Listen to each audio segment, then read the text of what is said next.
The world as we know will end. So, how will we survive? Firstly, we have to put some rules that will regulate our rescue plan for all human races. Our plan is called 3M0. As the Earth will end, we will have to find an alternative land, so we will build huge spaceships to evacuate as possible as every human being. The rescue of human race will begin with stage 1. We will use all materials of construction available to build these spaceships, even if it means using the existing buildings, cars and so on. We have to use all metals available. Our plan will be published to the public. Hope all the world will unite together to rescue the biggest number we can. These spaceships will be our future home to live. Develop new technologies and conquer the space. All countries shall step aside their differences to utilize all the planet resources, in case of fail to reach agreement. These countries will bear the responsibility for their people extinction. And reassessment should be done to recalculate how many ships we would need. Also collecting all available supplies, food, oxygen and water that will be shipped in special spaceships. The rescue plan divided into 2 plans in parallel. Discovering plan will be through surveillance spaceships connected to the research center that will continue searching for the most likely habitable planet. Terraforming Mars plan will be a long-run rescue plan which represents the stage 2 of the rescue plan. Stage 1 was on Earth, but stage 2 is an ongoing process while we live in spaceships.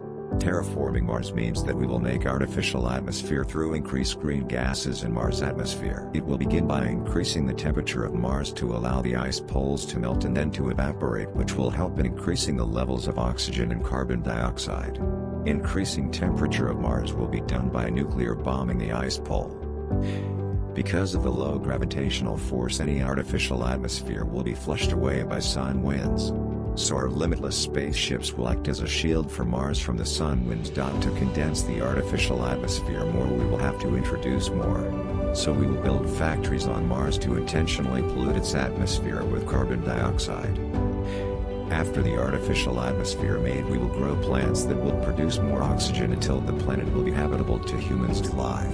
Terraforming Mars will take 1,000 years by our current technology. There should be rules that all spaceship citizens must comply with them. Rule number 1. Formation of Central Temporary Interracial Government, which represents all participated races.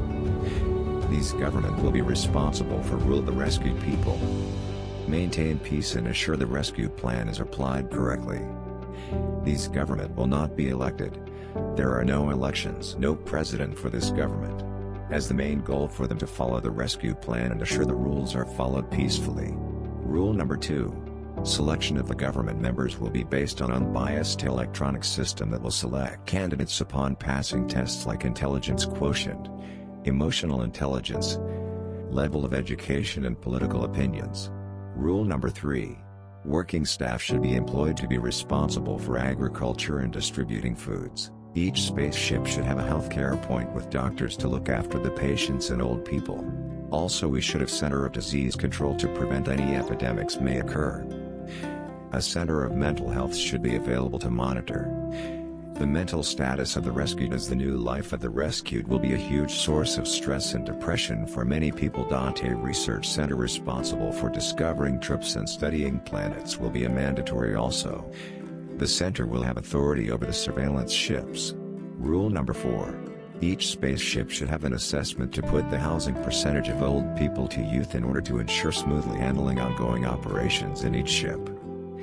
The maximum capacity is 100,000, and the minimum capacity is 50,000 per spaceship.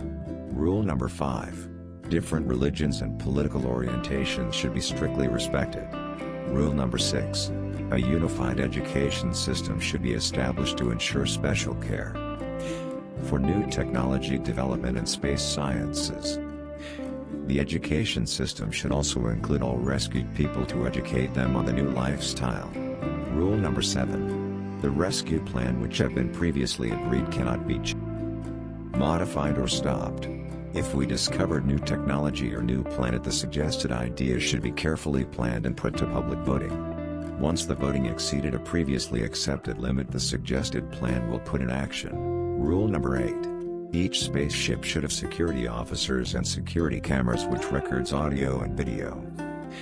The data recorded on security cameras will be saved on a blockchain network which saves data on each ship to prevent any possible manipulation. Security officers and judges will ensure universal agreed crimes will be banned. Rule number 9. All spaceships will communicate through connected network that ensure passing of updated news to spaceship citizens. So how will we provide energy for these spaceships? We have two plans. Plan A nuclear engine providing power to run the spaceship.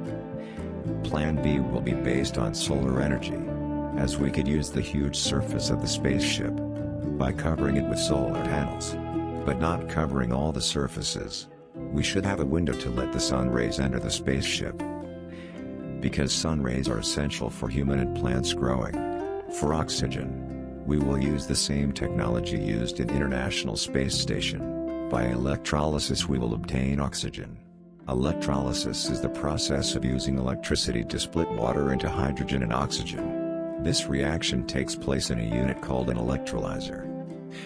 The hydrogen produced it will be used to produce electricity, and when combine the hydrogen with excess carbon dioxide from the air in a chemical reaction that produces water and methane. The water would help replace the water used to make oxygen, and the methane would be vented to space. For water, each person in the spaceship will have 4 liters water per day. That means 400,000 liters per day. Firstly, we will have huge tanks filled with water. Secondly, we will recycle water from sweat, urine and used water. Yesterday coffee is tomorrow coffee. Food. Experiments would run on International Spaceship to determine types of plants that could grow on space.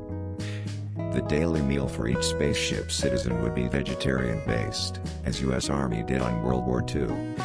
The meal should have the minimum calories individual needs. Future plans include artificial meat made in laboratories. This technology is already in our hands and the results are promising.